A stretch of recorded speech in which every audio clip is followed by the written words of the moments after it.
आखिर इंडिया को लेके चाइना के अंदर क्या पब्लिक सेंटीमेंट है, मतलब चाइनीज लोग इंडिया को किस तरीके से देखते हैं।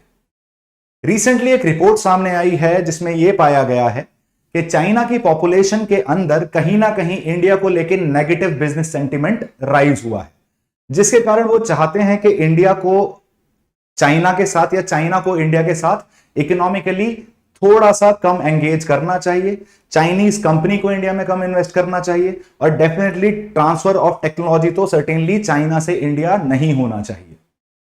Hello aspirants, welcome to Chahal academy. मेरा नाम है सुमित त्यागी। आज हम यही डिस्कस करने वाले हैं कि कैसे इंडिया के अगेंस्ट जो एक सेंटीमेंट बढ़ रहा है चाइनीज पॉपुलेशन के अंदर, वो कैसे हमारे इकोनॉमिक रिलेशंस को, हमारे फ्यूचर में होने वाले इकोनॉमिक एंगेजमेंट को इन्फ्लुएंस कर सकता है और उससे बचने के लिए, उसको अवॉइड करने के लिए या उसको काउंटर करने के लिए इंडिया क्या क्या स्ट्रेटजी अपना सकता है। चलिए शुरू करते हैं। According to the news that has been covered, basically it is given that increasingly public sentiment seems to be rising in China against doing business with India।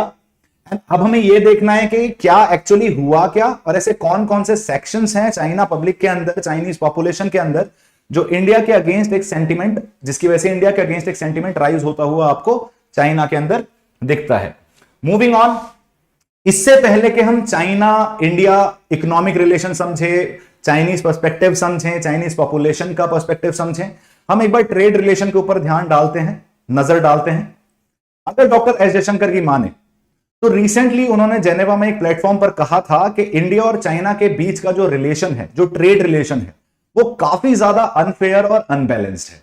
The reason being, India एक open economy है। India Chinese company को full authority और full opportunity provide करती है to invest in India, लेकिन same opportunity Indian companies को China के अंदर नहीं दी जाती है। चाइना एक क्लोज्ड इकोनॉमी है, एक्सपोर्ट ओरिएंटेड इकोनॉमी है, dominated by state oriented companies, dominated by export oriented companies, that too Chinese companies. तो कहीं ना कहीं इंडियन कंपनीज का उस मार्केट में एंटर करना थोड़ा सा डिफिकल्ट है when it is compare to the fact that कि चाइनीज कंपनी इंडिया में इजीली इन्वेस्ट कर सकती हैं। इसलिए इस रिलेशन को काफी अनफेयर और अनफेवरेबल बोला भी गया है। लेकिन एक एंड पे हम बोल रहे हैं कि कहीं ना कहीं चाइना ज्यादा फायदा उठा रहा है, लेकिन दूसरे एंड पे चाइनीज पब्लिक का सेंटीमेंट जो है वो इंडिया को लेकर नेगेटिव होता जा रहा है और उनको ऐसा लगता है कि अगर चाइना इंडिया की मदद करता है तो कहीं ना कहीं वो अपने पैर पर कुल्हाड़ी मार रहा है और कहीं ना कहीं अपना ही नुकसान कर रहा है, both economically, technologically as well as geopolitically. अगर हम टोटल ट्रेड की बात करें, अभी हमारा इतना ज्यादा ट्रेड डेफिसिट है चाइना के साथ। अगर 2024 का डेटा देखा जाए तो लगभग 118 बिलियन डॉलर्स हमने इंपोर्ट किए हैं और लगभग 16 बिलियन डॉलर्स हमने एक्सपोर्ट किए हैं। तो लगभग 100 बिलियन डॉलर से ज्यादा को तो हमारे यहां ट्रेड डेफिसिट है। आसान भाषा में आपको चाइना को लगभग 100 बिलियन से ज्यादा पे करना पड़ता है अगर हम नेट ट्रेड की बात करें। इंपोर्ट और एक्सपोर्ट को कैलकुलेट करने के बाद अगर ओवरऑल वैल्यू देखी जाए तो काफी हद तक इंडिया के डेफिसिट में जाती है, इंडिया के फेवर में नहीं जाती है, चाइना के फेवर में जाती है। और उसके बावजूद आपको यह पर्सपेक्टिव देखने को मिलता है कि चाइनीज पर्सपेक्टिव में आप इंडिया को एज अ एनिमी और एज अ थ्रेट की तरह देखा जा रहा है इवन आफ्टर दीज नंबर्स। तो सोचने की बात यह है कि आखिर ऐसा क्या है, ऐसी कौन कौन सी कंडीशंस हैं जिसकी वजह से चाइनीज पॉपुलेशन के अंदर ये सेंटीमेंट जगा और क्या क्या उसके इकोनॉमिक एस्पेक्ट्स और टेक्नोलॉजिकल एस्पेक्ट्स हो सकते हैं। आगे बढ़ते हैं। अगर हम देखें कि इंडिया मेजरली क्या क्या इंपोर्ट करता है चाइना से, आपको समझने की जरूरत है कि चाइना के ऊपर हमारा इंपोर्ट रिलायंस बहुत ज्यादा है। बहुत सारी इंडियन इंडस्ट्रीज ऐसी हैं जो चाइना के ऊपर रिलाई करती हैं, चाइनीज इंपोर्ट पे रिलाई करती हैं। For example, we are known as the pharmacy of the world. हम जेनेरिक मेडिसिन बनाने के लिए जाने जाते हैं। उन जेनेरिक मेडिसिन के अंदर जो मेन कंपोनेंट होता है उसको हम बोलते हैं एपीआईज, एक्टिव फार्मास्यूटिकल इंग्रेडिएंट्स, या फिर बल्क ड्रग्स। ये वो एस्पेक्ट है उन मेडिसिन का जो थ्योरेटिक इफेक्ट देता है। मतलब अगर आप कहीं सर दर्द की गोली लेने जा रहे हैं तो जो सर दर्द को दूर करेगा वो एपीआई है और इसकी 80% रिलायंस हमारी चाइनीज इंपोर्ट पे है। मतलब अगर एपीआई भारत में नहीं आए तो हमारी फार्मा इंडस्ट्री बंद हो जाएगी। इलेक्ट्रॉनिक कंपोनेंट्स की बात करें, फॉर एग्जांपल आज की डेट में केवल Xiaomi और OnePlus जैसी कंपनीज, फोन की कंपनीज जो है वो लगभग 70% of the Indian phone market को कैप्चर करती हैं। अगर आप इसके साथ साथ इलेक्ट्रॉनिक कंपोनेंट्स के साथ साथ हम सेमीकंडक्टर्स की बात करें, इमर्जिंग टेक्नोलॉजीज की बात करें, उसमें भी आपको काफी हद तक चाइना का डोमिनेंस देखने को मिलता है, इंडिया का इंपोर्ट डिपेंडेंस देखने को मिलता है। लेकिन अब हम इससे पहले कि हम ट्रेड एस्पेक्ट पे और आगे बात करें, चाइना के इन्वेस्टमेंट के रोल के बारे में बात करें, इससे पहले हम ये डिस्कस करते हैं कि ऐसे क्या क्या एस्पेक्ट हैं जो पब्लिक सेंटीमेंट है चाइना के अंदर, वो किस तरीके से देखने को मिलता है। सी, मीडिया पर्सपेक्टिव से आप एक्चुअल जो सेंटीमेंट है पब्लिक का वो वहां नहीं पहचान सकते। The reason being Chinese media completely state controlled है और वो इंडिया को काफी हद तक बैड लाइट में दिखाता है, नेगेटिव लाइट में दिखाता है, एज अ थ्रेट दिखाता है, एज एन अपोजिशन दिखाता है। तो जो उससे इन्फ्लुएंस चाइनीज पॉपुलेशन है उसके अंदर एक नेगेटिविटी राइज होती हुई दिखती है, राइट। कहीं ना कहीं हमें देखने को मिल रहा है कि जो जियोपॉलिटिकल पोर्ट्रेयल्स हैं हमारे, जो जियोपॉलिटिकल टेंशंस चल रही हैं, चाहे वो बॉर्डर डिस्प्यूट्स हो, चाहे वो साउथ चाइना सी में हमारा क्वाड बनाना हो, उसको मीडिया, चाइनीज मीडिया इस तरीके से रिप्रेजेंट करता है जैसे हम उनके लिए एक मेजर थ्रेट बन चुके हैं और उनकी ग्रोथ में एक मेजर थ्रेट बन चुके हैं, और उसका इन्फ्लुएंस काफी हद तक आपको चाइनीज पॉपुलेशन पर भी देखने को मिलता है। वैसे देखा जाए तो majority of the Chinese population में ऐसा कोई हेट या फिर कोई मेलाइस नहीं है, उनके अंदर कोई जेलेसी नहीं है, कोई एनवीनेस नहीं है, कोई एनवीएस नहीं है वो हमसे। लेकिन फिर भी कुछ certain section of Chinese population को ऐसा लगता है कि इंडिया का जो अलाइनमेंट है वेस्ट के साथ, either in the form of quad जो साउथ इंडो पैसिफिक रीजन की बात करता है, वेस्ट एशिया में देखेंगे तो हम I2U2 की बात करते हैं, जिससे चाइनीज इंफ्लुएंस वेस्ट एशिया में काफी हद तक कम होता हुआ दिखा। इस प्रेजेंट गवर्नमेंट की आप वेस्ट एशियन पॉलिसी देखोगे, सऊदी अरेबिया के साथ रिलेशन देखोगे, तो कहीं ना कहीं वी इनिशिएटेड दैट एस्पेक्ट कि यूएस को हम कहीं ना कहीं ये कन्विंस करने में सक्षम रहे कि अगर आप मिडिल ईस्ट को, वेस्ट एशिया को छोड़ देते हैं तो उस वैक्यूम को कोई ना कोई तो ऑक्यूपाई करेगा, और वो ऑक्यूपाई करने वाला कौन होगा? चाइना। इसलिए आपको अभी भी एक्टिवली एंगेज करना चाहिए मिडिल ईस्ट में, और with along with India, along with initiatives like I2 and U2, US अपनी प्रेजेंस बनाए हुए हैं, जिसकी वजह से चाइना को स्पेस नहीं मिल पा रहा है मिडिल ईस्ट में अपने आप को स्प्रेड करने का। तो काफी हद तक मेजॉरिटी ऑफ द पॉपुलेशन को एक हाई परसेप्शन है अबाउट इट कि इंडिया वेस्ट के साथ जुड़ रहा है, डिफरेंट इनिशिएटिव स्टार्ट कर रहा है, और काफी हद तक ये किया जा रहा है जिससे चाइना के एक्सपेंशन को, चाइना की ग्रोथ को, चाइना के इन्फ्लुएंस को ग्लोबल ऑर्डर में कम किया जा सके। इस वजह से इंडिया को वो एज अ अपोजिशन कैंप में देखते हैं, चाइनीज कैंप में, ऑल्दो वी आर नेबर्स इस वजह से, लेकिन सेंटिमेंट्स आपको काफी हद तक नेगेटिव होते हुए दिखते हैं। आगे बढ़ते हैं। अगर देखा जाए मीडिया पर्सपेक्टिव पूरी चीज नहीं बता पाती, लेकिन चाइना के अंदर सोशल मीडिया के ऊपर लोग काफी ज्यादा एक्टिव हैं, फ्रीली अपनी बात रख पाते हैं, इंडियन कंटेक्स्ट को रख पाते हैं, अपना थॉट प्रोसेस रख पाते हैं कि वो इंडियन कम्युनिटी को लेके क्या सोचते हैं। अगर वैसे देखा जाए, इनके सेंटिमेंट्स की बात की जाए, इनके बिलीफ की बात की जाए, हमारे बारे में इनके थॉट प्रोसेस की बात की जाए, तो वैसे आप देखोगे तो काफी हद तक ये हमें एडमायर करते हैं हमारे कल्चर के लिए, हमारी इकोनॉमिक प्रोग्रेस के लिए।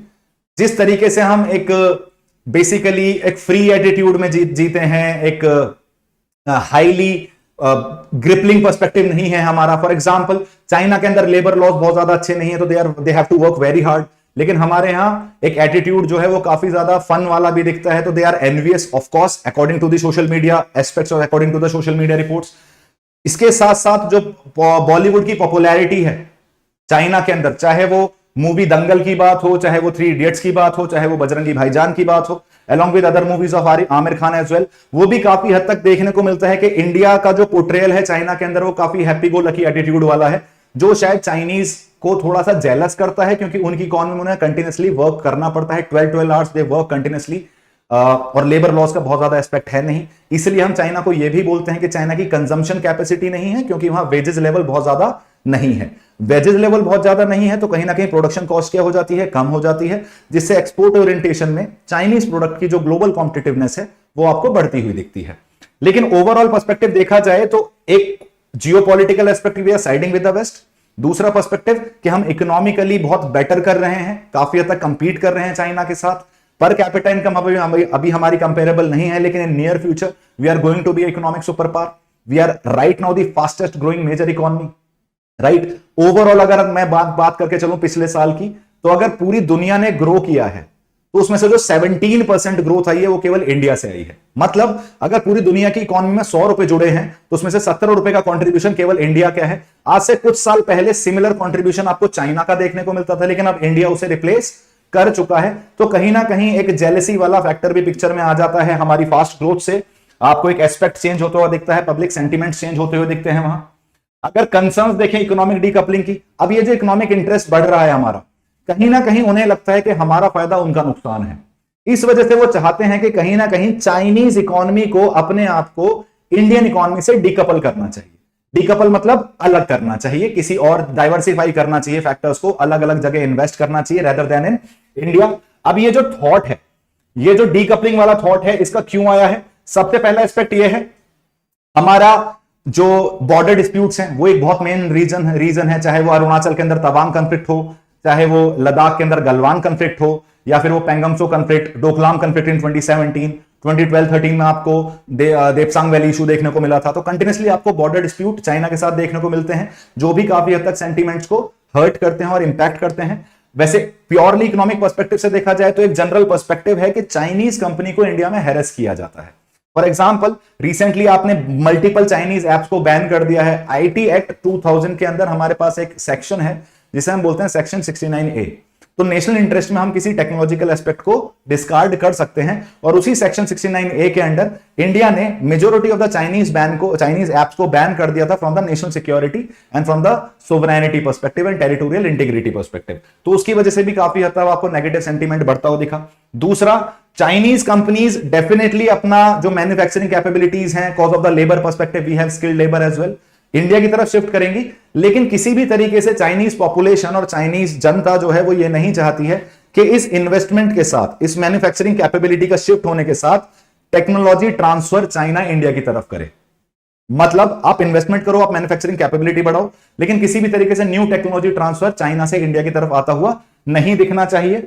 इससे क्या होगा, इसका इंपैक्ट क्या देखने को मिल रहा है हमें, इसका जो रीजन है कि क्यों नहीं होना चाहिए टेक्नोलॉजिकल ट्रांसफर, सर्टेनली हमारा यह भी पर्सपेक्टिव है कि अगर वो इकोनॉमिक ट्रांसफर करते हैं, टेक्नोलॉजिकल ट्रांसफर करते हैं, तो कहीं ना कहीं उस टेक्नोलॉजी को हम उन्हीं के अगेंस्ट यूज करना शुरू कर देंगे। इसके बारे में हम थोड़ा सा और डिस्कस करेंगे। इससे पहले हम ये बोलते हैं कि उनका एक्सपेक्टेशन क्या है चाइनीज इकोनॉमी से, उनका एक्सपेक्टेशन क्या है चाइनीज गवर्नमेंट से। सबसे पहले वो ये बोल रहे हैं कि यार रेगुलेशन की जरूरत है, एक प्रॉपर रेगुलेशन की जरूरत है, जिससे एक स्ट्रिक्टर कंट्रोल आ सके ओवरसीज इन्वेस्टमेंट के ऊपर, जिससे चाइनीज इंटरेस्ट को भी सेफगार्ड किया जा सके। मतलब अगर चाइना इन्वेस्ट कर भी रहा है तो कहीं ना कहीं वो फोरफ्रंट पे केवल अपने इंटरेस्ट को रखे, केवल इकोनॉमिक इंटरेस्ट को ध्यान में रखते हुए अपने जियोपॉलिटिकल इंटरेस्ट ना भूल जाए। तो ये भी एक सेंटीमेंट राइज कर रहा है।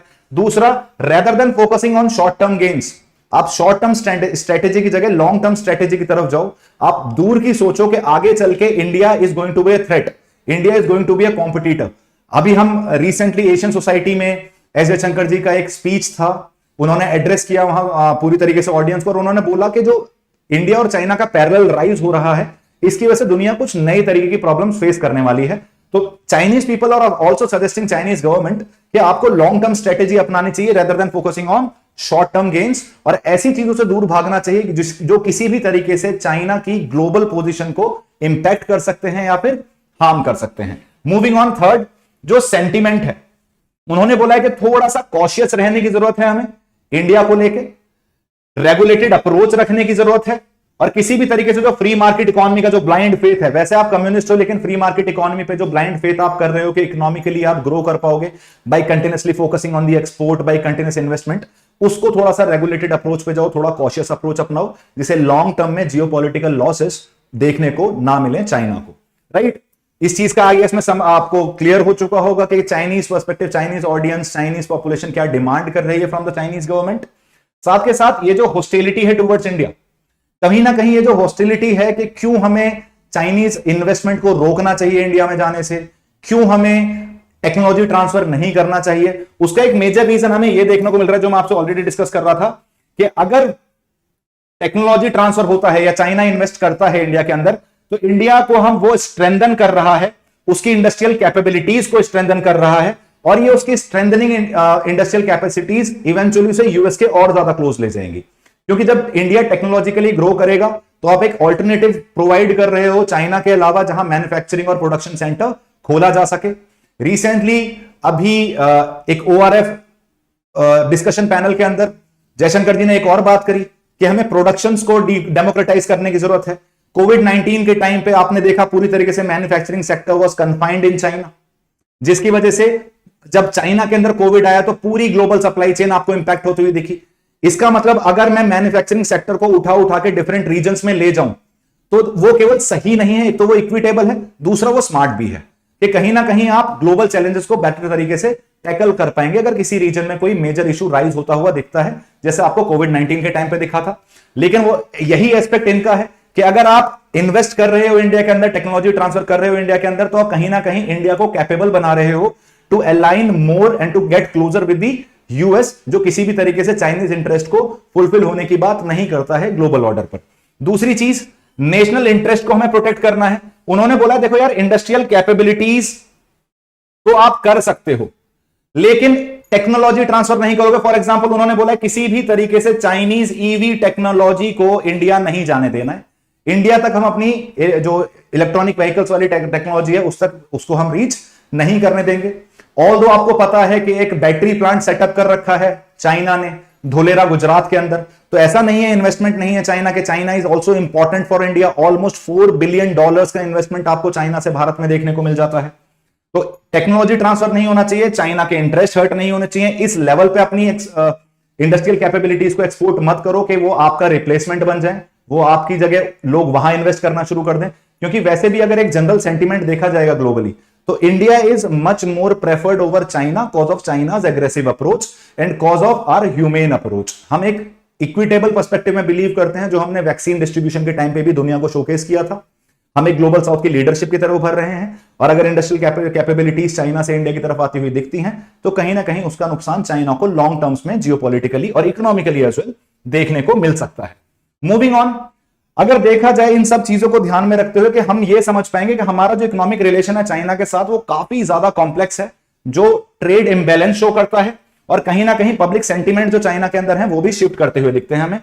हमें फ्यूचर इंटरेक्शंस इस तरीके से करने चाहिए according to the from the Chinese perspective, जिससे आप डोमेस्टिक परसेप्शंस को भी पिक्चर में ले पाओ और जियोपॉलिटिकल डायनेमिक्स को भी कैलकुलेट कर पाओ। अब एक एस्पेक्ट जो मुझे डिस्कस करना है, इसमें इंडिया को क्या करना चाहिए। देखो यार, अगर चाइनीज इन्वेस्टमेंट कम होगा तो हमारे लिए तो अच्छा है, चाइनीज डिपेंडेंस कम बढ़ेगी। मेक इन इंडिया और आत्मनिर्भर भारत और placed production linked incentive scheme जैसी चीजों से हम अपनी मैन्युफैक्चरिंग कैपेसिटी बढ़ाएंगे। लेकिन हमें यह बात भी याद रखनी चाहिए कि भारत के अंदर जो 30 सबसे बड़े स्टार्टअप्स हैं, उसमें से 18 के अंदर चाइना ने इन्वेस्ट कर रखा है। चाहे वो ओला हो, चाहे वो बिग बास्केट हो, चाहे वो पेटीएम हो, चाहे वो जोमैटो हो, तो कहीं ना कहीं मेजर इन्वेस्टमेंट देखने को मिलता है आपको। मैंने अभी बताया आपको बैटरी प्लांट पर्सपेक्टिव, आप बैटरी प्लांट का आपने बहुत बड़ा इन्वेस्टमेंट कर रखा है ईवी पर्सपेक्टिव से इन गुजरात। उसके अलावा भी आपको मेजोरिटी ऑफ द बिजनेसेस में चाइना इन्वेस्ट करता हुआ दिख जाता है, एफडीआई देता हुआ दिख जाता है, फॉरेन डायरेक्ट इन्वेस्टमेंट आता हुआ दिखता है। एफडीआई की हमारी जो पॉलिसी है चाइना को लेके, वो अभी तक हमने चेंज नहीं की है।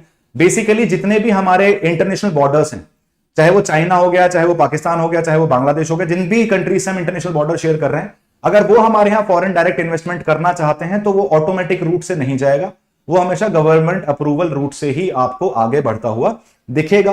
तो कहीं ना कहीं हमें यह भी जरूरत है समझने की कि यार जो ट्रेड इंबैलेंस है, तो कहीं ना कहीं जो सेंसिटिविटीज चाइना की जग रही हैं, जो परसेप्शन इंडियन मार्केट को लेकर बिगड़ रहा है, वो किसी ना काफी हद तक हमारे फेवर में भी काम कर सकता है। केवल चाइना को ही डीकपल करने की जरूरत नहीं है, हमें खुद को भी चाइनीज इकोनॉमी से डीकपल करने की जरूरत है, हमें खुद को भी चाइना के ऊपर इंपोर्ट डिपेंडेंस कम करने की जरूरत है। तो मैं अगर मेरा एनालिसिस आप देखोगे तो कहीं ना कहीं जो राइजिंग पब्लिक सेंटीमेंट है अगेंस्ट इंडिया इन चाइना, वो हमारे फेवर में भी काम कर सकता है। बस ये डिपेंड हम पे करता है कि किस तरीके से हम इसे एक नी जर्क रिएक्शन की तरह ना होने दें, हम ये ग्रेजुअल प्रोसेस बनाएं, किस तरीके से हम अपनी डोमेस्टिक कैपेबिलिटीज बढ़ाएं जिससे हमारा चाइना के ऊपर डिपेंडेंस कम होता हुआ दिखे। So this was all about the public sentiment in China. This was all about the economic aspects which are related to the public perceptions in China related to India. This was all about all from my end. Thank you so much guys and have a good day.